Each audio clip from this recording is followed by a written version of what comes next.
Pag-usapan natin itong mabagal na pagbibigay ng pensyon. Diyan po, ay hindi pala, yung kanilang mga benepisyo Mm. doon sa mga senior citizens na umabot na ng 80 anyos, pero hanggang ngayon ay hindi pa nabibigay yung kanilang Wala, 10,000 wala.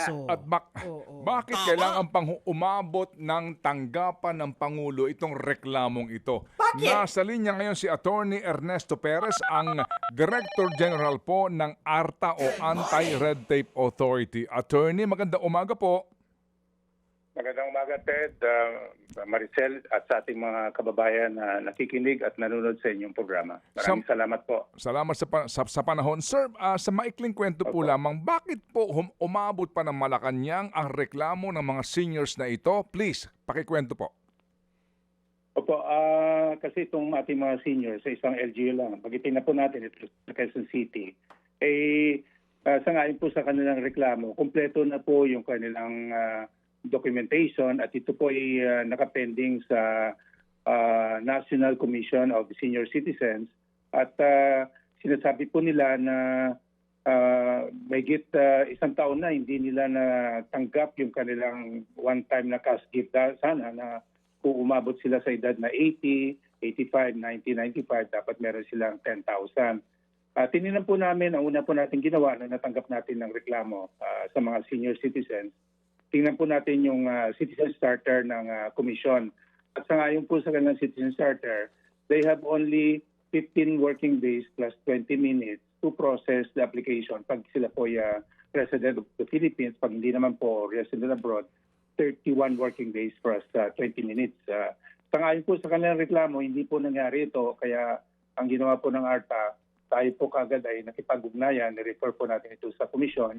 At katunayan nga po, ngayong umaga, at 9:30 a.m. magkakaroon po tayo ng pagpupulong sa komisyon kasama na rin po yung LGU at saka yung mga complainants at para marinig natin diretso sa komisyon ano ang dahilan bakit hanggang ngayon ay hindi nila nare-release yung cash gift. Tama kayo, meron na pong utos ang ating mahal na Pangulo, dapat po ay hindi na umabot na bigyan pa natin ng komisyon ng 20 working days to respond. Dapat po ay aksyon na nila kagad ito, bayaran nila dahil ito po ay hindi lamang nakalagay sa batas, meron na po mismo ang kautusan ng Pangulo na dapat ang ating mga senior citizens ay inaalagaan natin at binibigay natin yung dapat na benefits na kanilang matanggap. Anong araw po on record nagtungo itong mga seniors na ito dito po sa NCSC para ihatid po ang kumpletong requirements nila? Ang sinasabi lang po nila, pinagbabasihan lang po natin yung complaint na dinulog sa atin ng mga senior citizens last Monday. Hindi po nila nabanggit kung anong araw at kailan nila sinabmit. No? Basta sinasabi nila na delay ito. Kasi kung titingnan natin yung sa batas, dapat po within 6 months hanggang isang taon pagdating nila ng tamang edad, under the law, dapat matanggap na nila yung cash gift. At yung citizen charter naman ng komisyon, sinasabi nga po dapat matanggap nila ito no later than 15 working days from receipt of the application. Ngayon, mamaya po marinig natin ang panic ng komisyon. Bakit hindi pa nila? Kasi sa ngayon po sa complaint, meron nga pong mga complainants na as early as 2024 at 2025 na na-file nila yung kanilang application, ay hindi pa nila natatanggap yung kanilang cash gift. Opo, wala po namang problema sa availability of funds. Dapat po wala kasi nasa batas po ito, may budget po ito. Okay. Hindi po to question of availability of funds. Kasi nga po nasa GAA eh. Dito nga po Yes, tama ka, Ted. dito nga po sa isang balita ang binabanggit 1.9 billion para po dito sa 179,529 na mga seniors na qualified dito po sa benepisyong ito, attorney. No? Tama ka, Ted. Opo, sige. Kung sakasakali lang po, theoretically po at may mga nagkulang dito o kaya po may mga nagpabaya, ano pong kahantungan ng mga empleyadong ito nito pong NCSC? Sa ngayon po sa batas na issue doing business law na pinapatupad ng ARTA, pag hindi po nila ito inaksyonan within that standard processing time, may liability po sila under Section 21 of the law. First offense po ay 6 months suspension. At pag second offense, dismissal from service, forfeiture of retirement benefits, perpetual disqualification from service, meron pang fine of 500,000 to 1 million at imprisonment po. Okay. Kaya napaka-specific po ng ating batas na dapat pag may application at kumpleto na po, ito po ay dapat aksyonan ng ahensya within that declared standard processing time pang-ayon dun sa kanilang Citizens Charter. Opo, ito hong mga complainants ay taga Quezon City. Pero meron ba kayong mga tinatanggap na reklamo galing sa ibang mga lalawigan? Ted, mula nung Daryo nga at lumabas sa media, yung complaint na na-receive ng ARTA nung Lunes, dinagsanan po kami ng mga tawag at mga reklamo. At ito po ay ating sasagutin, bibigyan ng tamang solusyon. Hindi lang po one time, dapat ito ay lasting kasi dapat ito po ay aksyonan kaagad kung kailangan po ikayatin natin ang komisyon na magkaroon ng proper joint memorandum circular or memorandum of agreement with the LGU, for instance, and the DILG.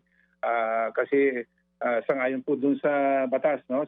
Pwede naman nilang i-release yung payment through a valid bank account o kaya GCash. Kaya hindi po question yung halimbawa ang residence ng senior citizen ay sa liblib na lugar, no? Kasi kung mayroong bank account ay madali maibigay naman yan. Ngayon kung the remote possibility na yung ating senior citizen ay walang bank account, madali naman po dahil pwede po ito makipag-unayan sila sa barangay. Opo. O kaya sa ating presinto, sa pulis, no? Bawat ang ating kapulisan po, lahat yan may mga presinto. Pwede po lang yan, diskarte po, ating tinatawag yan para mag-reach out tayo sa ating mga senior citizens. Opo. Would you know, and if you will just care, please, attorney, na ipaliwanag po yung mga simple na requirements po lamang dito para po sa benepisyong ito na sa mga edad 80, 85, 90 at 95.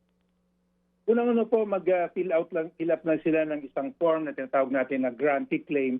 Ito po ay pwede nilang i-download sa website ng komisyon o kaya pumunta sila sa kanilang barangay, sa kanilang Office of Senior Citizens. Dapat lahat ng barangay meron ganon para kumuha ng application form at mag-submit po ng ito po, certified true copy ng PSA issued birth certificate or photocopy ng national ID card.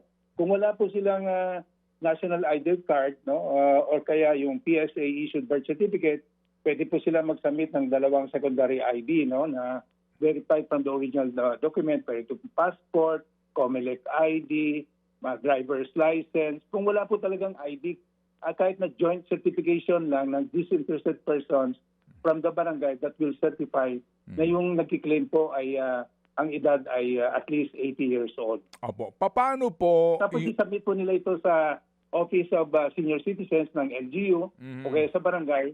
Ang barangay i-refer naman to sa regional office ng commission at doon po pag nasubmit na ito, the commission has 15 working days plus 20 minutes to act on the application. Magsama na rin po pala sila sa kanilang application ng full body picture ng applicant na nakaprint po sa A4 size bond paper or photo paper. Ito po yung nakuha natin doon sa requirements ng website ng komisyon. Paano po kapag yung pumatanda ay bedridden o kaya po naman ay na-stroke o kaya po hindi na po siya, wala na siya mobility? Ano po ang gagawin ng kamag-anak? Yun po, ino-authorize din po either yung asawa o kaya ang anak na mag-file ng application. Kailangan po mag-submit yung asawa o anak ng proof of a relationship po. Pwedeng birth certificate ng bata or marriage certificate ng asawa that will prove po na yung aplikante ay senior citizen at least 80 years old po. Okay. At sapat na po yun para i-process ng komisyon. Kasi nga po sa mga lalawigan, baka po may mga ganun matanda, may sakit o kaya po hindi na makakilos pero po qualified po yung kanyang edad. Attorney, bawat LGU kasi merong OSCA, di ba? Office of Senior Citizen. Okay. Obligado ba dumaan sila doon sa mga OSCA na ito? Yun po ang nakalagay sa ating batas at saka implementing guidelines ng komisyon, Ted. Sige, so from OSCA, yung OSCA dapat tumulong sa kanila na ito'y ma-forward para po dito sa National Commission for Senior Commission. Citizen. Tama? Tama, Ted. Okay, sige. Tama Kasi baka naman may problema din doon sa OSCA. Ano ho? Alam niyo ho yun? Oo, doon mismo ho, baka magkaroon din po ng kung ano mang problema. Yun ho bang OSCA na hindi a-action dito, pwede rin pong ireklamo sa ARTA? Pwede po. Kaya pong gagawin ng ARTA, pagkatapos po itong hearing ngayong umaga, atin pong ikayatin ang DILG, LGU, saka OSCA po at saka yung commission na magkaroon ng lasting solution. Kung maaari, magkaroon ng Memorandum of Agreement o Joint Memorandum Circular para properly coordinated. Tapos binanggit mo nga kanina, paano pag may sakit yung senior citizen, hindi makapag-fill out. Siguro naman pwede naman tayong magpadala ng tao, puntahan yung bahay ng senior citizen. Ano ba naman yun? Ilan lang naman itong ating mga senior citizens, at least 80 years old po. No? So, yun po sinasabi, taking the extra mile, mag-scout po tayo, tulungan natin para matanggap nila yung cash gift nila. Opo, ito ho bang National Commission for Senior Citizen ay merong office sa bawat lalawigan o region? Dapat po, meron silang 16 regional field offices at meron silang chairman po dito at members of the commission. Okay. Kasi ngayon, Ma'am Maricel, ang bagong chairperson nito at saka yung punong abala, Chief Executive Officer, si Ma'am Mercy, kilala mo? Mercy. Si former Ombudsman, Dating Mercy Ombudsman. Maria Gutierrez. Mercedes Gutierrez. Oo. So, siya ang makakapulong nyo mamaya. Ang kanyang representative, pero nag-reach out na rin po si Attorney Gutierrez sa akin at inassure po niya ako na mababayaran po yung mga senior citizen kagad-agad. Oo, kasi... Titingnan po natin, hihingi tayo ng update kung natuloy po yung commitment ni Attorney Gutierrez na babayaran nila kagad yung cash gift ng mga senior citizens na nagreklamo. At sana hindi na nila antayin na magreklamo. Kahit wala silang natanggap na reklamo, pag may application, action na nila kagad. Opo, and for your information po, attorney, para sa taong ito, ang provision sa GAA, ang pondo ho pala para dito ay 3,302,395,000 pesos. Wow, laki. No? Ang laki po. At dito ho nga, klaro, special provision, cash gifts for octogenarians, nonagenarians, and centenarians. Klaro po ito. Implementation of this program shall be subject to guidelines to be issued by NCSC. So ito ho ang kanilang responsibilidad. Ano ho, attorney? Ha? Opo. Okay, sige. So makikibalita po kami, attorney. Sa mga may reklamo po, alam nyo, hindi ho naman lahat kasi techie eh. Lalo na ho yung mga seniors, paano po kung wala kaming mga website na yan, wala kaming mga ganon? Meron ba kayong telepono? Meron ba kayong pwedeng tawagan po na anuman lang po mas madali para sa mga hindi maalam sa internet? Sa ARTA po, ang hotline namin ay 12782 o kaya tumawag 8888. Makakaasa po yung ating mga kababayan na yung ARTA ay action kagad dito. At patuloy na rin po tayo makikipag-ugnayan sa komisyon para lalo pang mapaigting, mapaganda yung kanilang serbisyo ng ating mga kababayan na hindi na kailangan magreklamo, kundi action na nila kagad. Pag sila po ay nakatanggap ng application na properly endorsed ng LGU Office of Senior Citizen Affairs. Okay. Last po, ito ho bang batas na ito at benepisyong ito? Kasi ito ho kasi specific, 80, 85, 90, 95, no? At binibigyan nga po ng panahon doon sa kaarawan mo as 80 ka, 1 year to apply. Kapag nag-81 ka na, paso na yon, hindi mo na maaari maklaim kung yung pang 80,000, yung pang 80 years old mo. Pag ikaw nataon na 86 na o ikaw 91 na, hindi mo pwede?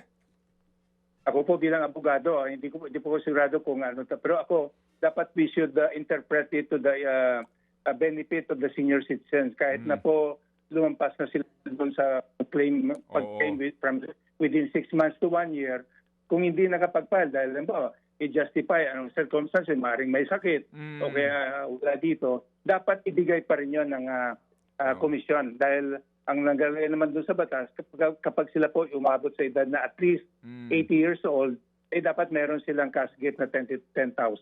Pagdating naman ng 85, ganun din po. So from 80 to 85, dapat at least meron silang 10,000 pesos.